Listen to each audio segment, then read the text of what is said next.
We're counting down the 10 most iconic skateboards that defined the 1980s, ranking the boards that fueled mall explosions, backyard ramp sessions, and skate legends alike. From entry-level decks that brought skateboarding to every neighborhood, to revolutionary shapes and graphics that turned boards into pop culture icons, this list reveals the real story behind each era-defining ride. Which board landed at number 1? Let's kick things off with number 10. A Variflex Vindicator sat on nearly every toy aisle in America by the mid-1980s.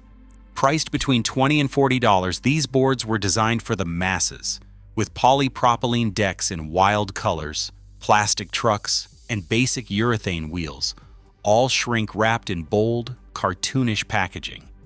Department stores like Toys R Us and Sears filled their shelves with these ready-to-ride completes, each one costing Variflex just $8 to $15 to produce thanks to offshore factories in Taiwan and South Korea.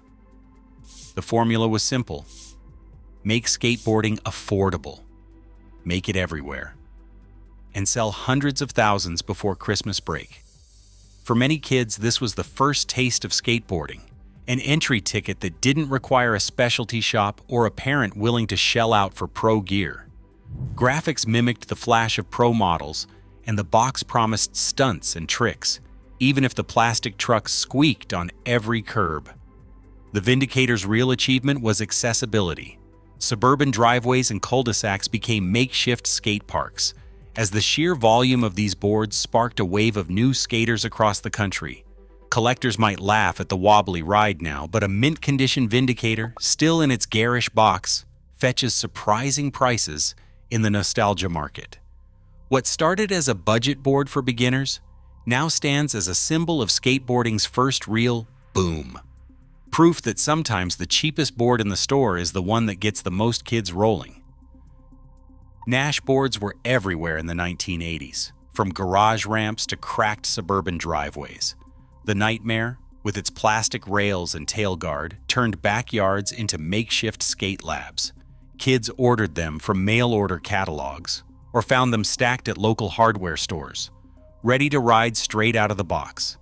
For many, the Nash was the first taste of slide tricks and nose pivots, long before anyone set foot in a real skate shop. The graphics were loud, the rails were molded straight onto the deck, and the tailguard clacked on every curb. These boards could take a beating, even if their performance lagged behind pro setups. In small towns, the Nash Nightmare was not just a toy, it was the ticket to after-school ramp sessions and summer-long trick battles with friends. Before specialty boards and sponsored teams, mass-market completes like these sparked the first experiments in ollies and grinds, laying the groundwork for a new generation of skaters. G&S Fiberflex boards brought something new to the skate world, a deck that flexed and snapped back thanks to layers of fiberglass and epoxy pressed into thin, responsive shapes. Most Fiberflex decks measured between 7 inches and 8.5 inches wide, with a ride that felt more like a surfboard than the stiff planks that would soon dominate the scene. Early team riders like Peralta put these boards through their paces, carving tight lines and snapping quick turns across empty pools and slalom courses. The Flex was not just a gimmick, it gave skaters a sense of rebound and control that hard maple could not match at the time. As the 70s faded, these composite boards became a bridge from the surf-inspired roots of skateboarding to the harder, wider, and more aggressive decks that the vert era demanded. By the early 80s, most brands moved on to stiffer, concave maple shapes, but the Fiberflex legacy lived on in the way it connected 2 generations of skating. Today, original Fiberflex decks are prized by collectors and remembered by riders as the last gasp of the flexy, surf-style ride before skateboarding went full throttle into the future. Madrid Skateboards changed the game in the mid-1980s by taking skateboard graphics to a new level. Instead of relying on traditional screen printing, Madrid's factory in Huntington Beach began using heat transfer sheets, an innovation that allowed for crisp, multicolored images and far more detailed designs than earlier methods. The process printed the full graphic onto a transfer sheet, then pressed it onto the curved deck under heat and pressure. Suddenly, boards could feature sharp artwork that looked as bold as the wildest magazine ads, and production could scale up quickly to meet soaring demand. That technical leap set the stage for one of the decade's most iconic pop culture moments. In 1985, Madrid landed the licensing deal to supply the Volterra deck used by Marty McFly in the film Back to the Future. When the film hit theaters, millions of kids saw a pro-style board on the big screen for the first time. The effect was immediate. Mail order requests for the Marty McFly board flooded in, and Madrid's output quadrupled almost overnight. Factory lines ran at full tilt, feeding a surge in global demand that reached far beyond skate shops and into department stores and catalogs. Heat transfer graphics did not just create eye-catching boards, they proved that visuals could drive sales on a mass scale. The success of the Volterra and Explosion models showed the entire industry that graphics were not just decoration, they were marketing gold. This breakthrough paved the way for the neon, high-impact designs that would define the rest of the decade, and made Madrid a cult favorite among collectors and pop culture fans alike. A Vision Gator deck stood out from across the skate park, neon swirls twisting down a wide, deep concave plank built for vert. Designed for Mark Rogowski, the Gator's silhouette was unmistakable. A sharply upturned tail, bold edges, and a platform that locked in your feet for airs and slides. Greg Evans's swirling graphic, splashed in radioactive pinks and greens, became a fixture in skate shops and mall displays alike. The Gator wasn't just a board. It was a billboard for the late 80s obsession with color and spectacle. Vision's distribution strategy put the Gator everywhere. Unlike niche pro models that trickled into specialty shops, the Gator hit mall chains and department stores from coast to coast. By the late 80s, it was one of the best-selling pro decks in America. Its wild graphic and shape instantly recognizable even to kids who never set foot on a ramp. The Gator's reach extended beyond core skaters, fueling the neon-soaked boom that defined the era's look and attitude. We include Vision's huge cultural footprint, the Gator graphic and influence, separate from later controversies tied to its namesake. This board's legacy is built on design, distribution, and pure visual punch, a combination that made it a sales juggernaut and a lasting symbol of the decade's skate style. Santa Cruz boards in the mid-80s didn't just ride well. They told a story every time you flipped them over. Rob Roscop's Target series stands out. Each new release showing the bullseye taking more damage, as if the board itself was smashing through barriers with every trick. Jim Phillips, the artist behind these graphics, turned the bottom of a skateboard into a running comic strip, one that kids tracked from issue to issue, eager to see what would happen next. Jeff Kendall's pro models pushed the art further, using Santa Cruz's heat transfer process to lay down vibrant, graffiti-inspired images that would not flake or fade. Unlike the screen prints of the past, these graphics held up to real use, keeping their punch even after months of slides and slams. But it was not just about what you saw. Santa Cruz was quietly setting the technical standard for how a board should feel under your feet. Their concave molds, engineered for both vert and early street, became the blueprint for the industry. Shops across the country started seeing copycat shapes and imitations, but few could match the balance between pop, control, and comfort that Santa Cruz delivered with every deck. The company's focus on mold precision meant that boards felt consistent from one to the next, a reliability that turned casual buyers into lifelong fans. Collectors still hunt for every stage of the Roscop Target series and original Kendall graphics, knowing that these boards represent the sweet spot where bold art and technical mastery finally met. For many, owning one is not just about nostalgia. It is about holding a piece of the moment when skateboard design became both an art form and a science. A board shaped like a weapon landed in skate shops in 1984. The Sims Christian Hosoi Hammerhead. With its pointed nose and flared angular tail, the Hammerhead looked nothing like the rounded decks that had come before. Measuring over 10 inches wide at the tail and around 31 inches long, it was designed for one thing: launching higher, farther, and with more style on vert ramps. Christian Hosoi, already a contest star, wanted a board that matched his flair in the air. The short, sharp nose and wide tail gave riders extra leverage, making it easier to snap off the coping and control aerials that were just starting to define vert skating. Hosoi's influence went beyond tricks. He pushed for a deck that was unmistakably his, right down to the silhouette. The Hammerhead's outline was so radical that Sims and Hosoi filed for design protection, fueling rumors of a patented shape, though no official U.S. patent number ever surfaced. Still, the message was clear. This board belonged to Hosoi, and everyone knew it. Within a year, rival brands scrambled to release their own wild shapes.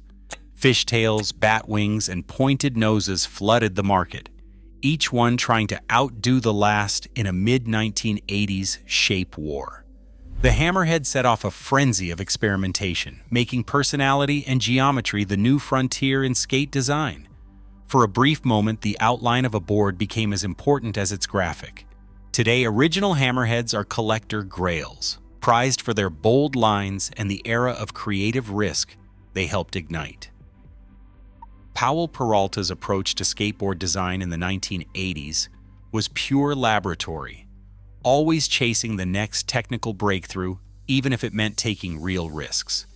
The Steve Caballero and Mike McGill Pro models are case studies in that relentless experimentation. For a brief window in 1987 and 1988, Powell rolled out Bonite, a composite layer sandwiched between hard rock maple and poplar veneers. On paper, Bonite was supposed to make decks lighter and more resilient. In practice, it absorbed water, warped quickly, and delaminated under pressure. Warranty returns flooded skate shops. Riders complained that their boards went soft after a few weeks. Powell's own memos show a scramble to reassure dealers. But the damage was done. Bonite became a punchline, and the company quietly returned to classic 7-ply maple by the end of the decade. But Powell's technical gamble did not slow down the momentum. In 1984, Mike McGill landed the first McTwist, a 540-degree spin on a Swedish vert ramp, and the footage made its way onto Bones Brigade's future primitive VHS tape. The impact was immediate. McGill's skull and snake model, with its menacing VCJ artwork, became a must-have. Phone lines at Powell's headquarters jammed with new orders. Shops could not keep the decks in stock, and the McGill name was suddenly global. At the same time, Steve Caballero's Dragon board, known for its versatile vert shape and iconic VCJ Dragon graphic, was racking up sales around the world. Both models rode the wave of VHS-fueled hype, their graphics and shapes etched into the memory of a generation. Collectors today hunt for early runs, especially the versions tied to the Animal Chin era. Bonite decks, despite their reputation, are oddball treasures for completists, while the Maple Originals remain the gold standard. The real legacy of these boards is not just in the lab experiments or even the warranty debacles. It is the way a trick caught on tape, a flash of artwork, and a technical leap all collided to make skateboarding feel bigger, faster, and more alive than ever before. Tony Hawk's Pro model for Powell Peralta didn't just dominate contests, it redefined what a skateboard could be. The Iron Cross, and later the Hawk Skull, arrived with a steep concave and a wide, squared-off tail, built for the technical demands of vert skating. These were engineered to help riders boost higher, spin faster, and land tricks that until then had only been imagined. Hawk's deck measured over 10 inches at its widest, with a tail that let skaters snap into airs and recover with control. The concave was deeper than anything most kids had seen, locking feet in place for the kind of maneuvers that filled contest highlight reels. The board's technical edge was only half the story. Tony Hawk's rise was broadcast to millions through the Bones Brigade VHS tapes, especially The Search for Animal Chin. Every slow-motion ollie, every impossible invert played out on home TVs across the country. The Iron Cross graphic flashed in magazine ads on contest podiums and in skate shops from California to Copenhagen. Hawk's contest runs, stringing together McTwists, varials, and alley-oop airs, made his board the must-have for anyone with ramp dreams. Sales soared each time a new video dropped or a magazine cover showed Hawk in mid-flight. Collectors today chase original colorways, bright blues, reds, and hot pinks, driven by memories of those VHS tapes and the feeling that owning a Hawk deck meant a shot at greatness. Official reissues stay true to the original molds and graphics, but it is the 1980s models, with their battle scars and faded grip, that hold the highest value. The Iron Cross is not just a piece of wood and paint. It is the crown jewel of the Bones Brigade era, the board that turned technical innovation and media fame into skateboarding legend. A blue pencil sketch on Jim Phillips's kitchen table became the most recognizable image in skateboarding history.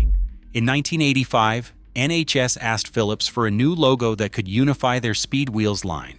What he delivered was the Screaming Hand, a severed palm with a mouth agape, veins bulging, fingers frozen in a howl. The graphic hit stickers, t-shirts, and Slime Ball's wheel packaging almost overnight. Ads in Thrasher and Transworld blasted the image across the country. Within a year, the hand was everywhere, on decks, mail-order catalogs, even the backs of school notebooks. Kids who had never set foot on a ramp knew the logo. Pro riders begged for custom colorways. The hand became skateboarding's answer to the Nike swoosh, raw, loud, impossible to ignore. Santa Cruz's innovation did not stop at art. Their Slime Balls and OJ2 wheels set new standards for performance. Using a high-rebound urethane formula, these wheels struck a rare balance, hard enough for fast slides, soft enough to grip rough backyard concrete. What really set them apart was the color, neon greens and pinks that stayed vivid thanks to fluorescent pigments that would not fade or bleed. Riders swore by the speed and bounce, and the wheels rolled out of shops as fast as Santa Cruz could make them. Even today, collectors hunt for original Slime Balls, searching for that perfect mix of color and chemistry that defined late 80s skate sessions. The O'Brien Reaper deck, another Phillips creation, became a symbol in its own right. The skeleton with a flaming scythe haunted magazine ads and skate park walls, its graphic as bold as any trick in the session. By 2024, an original O'Brien Reaper deck in mint condition brought $12,000 at auction.